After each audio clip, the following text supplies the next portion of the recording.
Ikenna was born on a rainy evening in a small town in eastern Nigeria. His mother, Nena, held him in her arms and whispered prayers over his tiny frame. She had vowed that her son would be great, that poverty would end with him.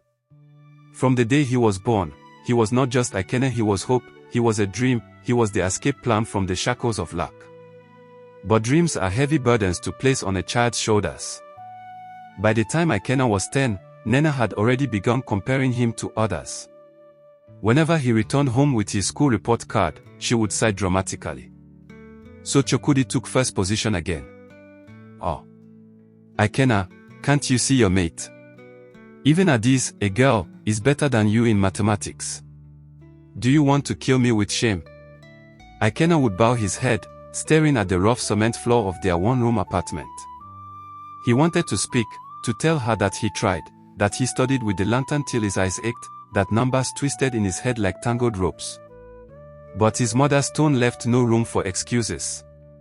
The comparisons did not stop at academics. When their neighbor's son, Ibuka, bought his mother a wrapper from his NYSC allowance, Nena lamented loudly for days. Ibuka is not richer than us all, but see how he honors his mother. Ikenna, when will you buy something for me?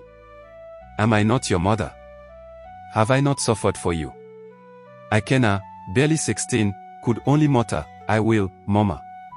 One day. But one day was never enough. His father, a quiet man who spent most of his life at the mechanic workshop, rarely interfered. When he did, his words were drowned in Nena's torrent of frustration. You, stop pampering the boy, she would snap at him. Do you want him to grow up useless? In this world, a man must make money. If not, he is nothing. So Ikenna grew up with the constant echo of comparison, other people's children. Those mythical beings who were always better, richer, more obedient, more successful. They were the silent rivals of his life. By the time he finished secondary school, Ikenna's dreams of university had dimmed. His grades were average, his WAC results not good enough for medicine or law, the courses his mother boasted he would study. He wanted to be an artist, he loved to draw faces in the margins of his notebooks. But when he told his mother, she looked at him as though he had confessed to murder. Artist. Drawing will feed you. So you want to disgrace me in this village, eh? Look at Ngozi's son, he is in Unilag studying engineering. Look at Efoni, he has traveled abroad. And you, my only son, you want to waste your life with pencil and paper. The words sank like stones in his chest. Opportunities slipped through his fingers. Jam failures, lack of money for tutorials, and the rising cost of living kept him at home. His friends left for cities, some for university, others for apprenticeships. But Ikenna remained behind, a constant reminder to his mother of what he was not. Every evening, when men returned from town with stories of runs and connections, Nena's eyes grew harder. See your mates driving cars, see them building houses for their parents, she would hiss. And you, Ikenna, what will you do for me? Do you want me to die in poverty? Is that your plan? Her words cut deep, and the shame of idleness wrapped around him like chains. At night, he would stare at the ceiling, hearing his mother's voice in his head. Sometimes he imagined himself standing before her with a bag of money, her eyes wide with pride, her neighbors grin with envy. Other times he imagined running far away, disappearing into a life where no one compared him to anyone. But dreams, like seeds, need fertile ground. In the soil of pressure and desperation, darker thoughts began to grow. One fateful afternoon, Ikenna met Somto, an old schoolmate who had dropped out in SS2. Somto returned to the village in flashy clothes, a gold chain dangling on his neck, his phone ringing endlessly. He bought drinks for everyone at the local bar and sprayed money on the dancers during a wedding. Somto, how did you make it? Ikenna asked, curiosity and envy battling in his chest. Somto smiled knowingly, leaning close. My brother, this world is not about school. Money is everywhere, if you are bold enough. You see all these boys driving Benz. You think it is hard work. No, not smart work. There are ways. Ways. The word lingered in Ikenna's mind like a forbidden song. When he returned home, his mother was in another round of lamentations. The neighbor's daughter had just sent her mother 10,000 naira from Port Harcourt. Oh, God. Why have you abandoned me? Other people's children are blessing their parents, and I am here suffering with a useless son. Useless. The word stung like a whip. That night, Ikenna lay awake, staring at the darkness. His heart thudded with a dangerous thought. Perhaps Somto was right. Perhaps there was another way. The weight of expectations pressed down on him, squeezing out fear, leaving only desperation. And in that desperation, a door began to open. A door he might regret walking through. The days after Ikenna's conversation with Somto were restless ones. His mother's voice seemed sharper, her complaints louder. He began to dread coming home, knowing she would have another tale of what other people's children had done for their families. One evening, after yet another round of her lamentations, he slipped out and went to meet Somto. They sat under a mango tree behind the abandoned market, where the air smelled of dust and smoke from nearby cooking fires. Somto, this way you spoke of, Ikenna began nervously. Tell me. I am tired. My mother will kill me with shame. Somto studied him with sly eyes, as though weighing his desperation. Then he leaned forward and lowered his voice. My brother, there are men in this town who know secrets. They can help you, if you're ready. It's not for cowards. But once you do it, money will never be your problem again. Ikenna swallowed hard. What kind of secrets? Somto's smile was thin. Rituals. Sacrifice. Blood money, if you like. Call it what you want. But it works. Ikenna's heart skipped. He had heard rumors, stories whispered about boys who suddenly appeared with cars, building houses overnight. There were always whispers of shrines, dark oaths, and sacrifices. But he had never imagined he would consider such a thing. He shook his head quickly. No, Somto. I don't know. That's dangerous. Somto laughed softly. Dangerous. My brother, so is poverty. Do you think your mother will ever stop insulting you? You want to waste your life while your mates enjoy. Look at me, do I look hungry? Do I look like I'm suffering? Ikenna stared at the gold chain glinting on Somto's neck, the sleek phone in his hand. His stomach knotted. He imagined his mother's face lighting up with pride if he came home with money. How does it work? He whispered. That was the moment his fate began to tilt. 2 nights later, Somto led him down a narrow bush path on the outskirts of town. The moon was thin and pale, the crickets loud in the darkness. Ikenna's legs felt heavy, but he kept walking. At the end of the path stood a mud hut with strange markings on the walls. The air smelled of palm oil, burnt feathers, and something rotten.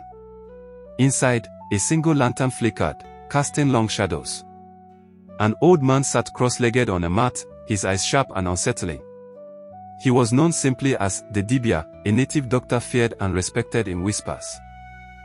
You seek wealth, the Dibia said without preamble, his voice deep and raspy. But wealth has a price. Ikenna's mouth went dry. He could not speak. Somto answered for him. Yes, Baba. He is ready. The Dibia's gaze pierced into Ikenna's soul. Once the spirits give, they must also take. You cannot eat their food and escape their price. Are you willing? Ikenna thought of his mother's weary eyes, her endless comparisons, her accusations of uselessness. He thought of the shame that clung to him like a shadow. Slowly, trembling, he nodded. The old man's lips curved into a knowing smile. The ritual was unlike anything Ikenna had imagined. There was chanting, the slaughter of a black goat, the sprinkling of blood mixed with chalk. He was told to strip down and bathe in a concoction of herbs and ashes that burned his skin like fire. Finally, the Dibia handed him a small calabash filled with thick, dark liquid. Drink, the old man commanded. Ikenna hesitated, staring at the swirling substance. It smelled foul, like death itself. Drink, or live poor forever, Somto hissed beside him. His hands shook as he lifted the calabash to his lips. The liquid was bitter, choking. He gagged, but the Dibia's voice thundered, "Finish it." He swallowed until the last drop burned down his throat. The world spun. His head felt heavy. Strange whispers filled his ears, voices calling his name from the corners of the hut. He collapsed to the ground, writhing as though 1,000 ants crawled under his skin. When he woke hours later, drenched in sweat, the Dibia loomed over him. "It is done," the old man said. 7 days from now, money will find you. But remember, the spirits demand loyalty. Do not betray them. Ikenna's heart pounded. He staggered out of the hut into the cool night air, gasping. Somto clapped him on the back. "Congratulations, my brother. Your life is about to change." But deep inside, Ikenna felt a tremor of fear. The first few days were filled with anticipation. He avoided his mother's gaze, afraid she might see something in his eyes. But he caught her staring at him strangely, as if sensing a shift. On the 7th day, as promised, things began to happen. A man in the village hired him for a job unloading goods, and paid him more than he expected. Then another man gave him money to keep for helping with errands. Before long, Ikenna's pocket felt heavier than it ever had. His mother noticed. Ikenna, where did you get this money?" she asked, suspicion and excitement mingling in her eyes. "I just found work, Mama," he lied. Her suspicion melted quickly into joy. She hugged him, tears in her eyes. "God bless you, my son. At last, you are beginning to behave like other people's children." Her words, once a whip, now felt like balm. For the first time in years, she smiled at him with pride. And that pride was intoxicating. But the night brought no peace. Ikenna began to dream strange dreams, visions of blood, faceless shadows chasing him, voices whispering his name. Sometimes he woke screaming, drenched in cold sweat. He told Somto, who only laughed. "Relax, my brother. That is the price of greatness. Endure it. The money will flow." But Ikenna's unease grew. On the 14th night, he woke to find himself standing outside in the compound, clutching a knife he did not remember picking up. His mother was asleep inside, unaware. His heart pounded as he dropped the knife in terror. "What is happening to me?" he whispered to the darkness. No answer came. Only the faint echo of the Dibia's words, "Once the spirits give, they must also take." And deep inside, Ikenna began to realize the path he had chosen was not paved with gold, but with shadows waiting to swallow him whole. The weeks that followed were a blur of fear and fleeting fortune. At first, the money came steadily. Small opportunities, unexpected favors, men who suddenly trusted Ikenna with errands that left him with more cash than he had ever handled. His mother's joy grew daily. She boasted to neighbors, her voice ringing proudly through the compound. "Have you seen my son, Ikenna? He is now a man. No more laziness. He is taking care of his mother. Or, God has answered me." Her laughter carried across the streets, silencing those who once mocked her. She walked with new confidence, her wrapper tied tighter, her head high. Ikenna saw her pride, and for a fleeting moment, he felt he had finally become what she wanted. But the shadows did not leave him.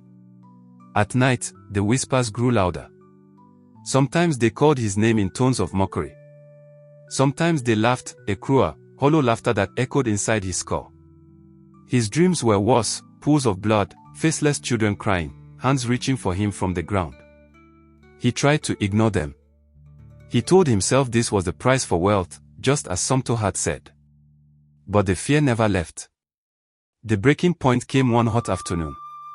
Ikenna was walking through the village market, his pocket stuffed with naira notes, when suddenly, the voices rose louder than ever. "Ikenna," they shrieked. "Ikenna, pay what you owe." He staggered, clutching his head. The world spun. He heard drums beating in his ears, saw faces morphing into grotesque masks. The crowd around him blurred into a sea of demons, their eyes glowing red. With a scream, he tore at his shirt and collapsed to the ground, rolling in the dust. Women shrieked, traders abandoned their stores, children fled in terror. Ikenna has run mad, someone cried.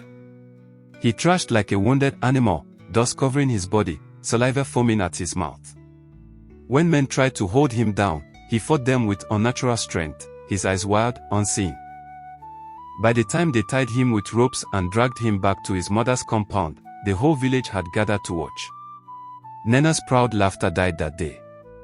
She rushed out, her wrapper loose, her face pale. No. Not my son. What happened? Ikenna. My child. But Ikenna only stared at her with vacant eyes, muttering nonsense, sometimes screaming, sometimes laughing. He clawed at the ground, tried to bite his own arm, then broke into strange songs that chilled everyone. The neighbors whispered, their voices sharp with judgment. Did you not hear? He went for money rituals. Or blood money. It has backfired. That is why I tell my children, patience is better than greed. Each word pierced Nena like a dagger. She wept, tearing her hair, clutching her son's limp body when he collapsed in exhaustion. God, why me? Why me? Is this the child I prayed for? Is this how my story ends? But the heavens were silent. The days dragged on, each one heavier than the last. Ikenna was no longer himself. Some mornings, he ran through the village naked, screaming at invisible enemies. Other days, he sat in the dust, rocking back and forth, whispering to spirits no one else could see. His once handsome face grew hollow, his eyes bloodshot. Children mocked him, throwing stones before scampering away. Women shook their heads in pity. The boy who was supposed to lift his mother out of poverty had become a living curse. Nena aged overnight. The proud woman who once compared her son to other people's children now hid her face in shame. She could no longer walk tall in the market. Instead, she crept along the edges, her eyes swollen from tears, her heart heavy with regret. She remembered every word she had ever said, every comparison, every insult, every time she had called him useless. She had pushed, and pushed, and pushed, until he broke. Now, when she knelt beside him, begging him to recognize her, his eyes slid past her as though she were a stranger. My son, she would cry. It is me, your mother. I am sorry. Please forgive me. Come back to me. But Ikenna's laughter, wild, hollow, frightening, was her only reply. One evening, after a particularly violent episode where he nearly strangled himself with a rope, the elders summoned Nena. This boy has brought abomination upon this land, they declared gravely. His madness is not ordinary. It is the hand of the spirits he offended. We cannot keep him here. He must be taken away before greater calamity befalls us all. Nena fell to her knees, wailing. Where do you want me to take him? He is my only child. I have no one else in this world. But the elders were firm. Better one madman outside the village than disaster for us all. Find a place, or we will send him away ourselves. The next morning, with trembling hands, Nene tied her son with ropes and led him away, weeping as the villagers watched in silence. She took him to a distant shrine where other madmen wandered, abandoned by their families. There, she left him, her heart breaking, her body shaking with sobs. As she walked back home alone, her ears rang with the words of the neighbors, greed has no good end. Pressure destroys more than it builds. Her house was empty, her heart hollow. At night, she lay awake, haunted by the image of her son's wide eyes, his screams echoing in her dreams. And so Ikenna, the boy who once carried the weight of his mother's dreams, became nothing more than a tragic tale whispered in the marketplace. Children pointed at the madman by the roadside, their parents warning, do not be like him. But no warning could pierce deeper than the pain in Nena's chest, the knowledge that she had pushed her only son into the arms of darkness, and lost him forever. Her comparisons had won. Her pressure had triumphed. But at the price of her child's soul. And in the silence of her empty room, Nena wept until her voice was gone.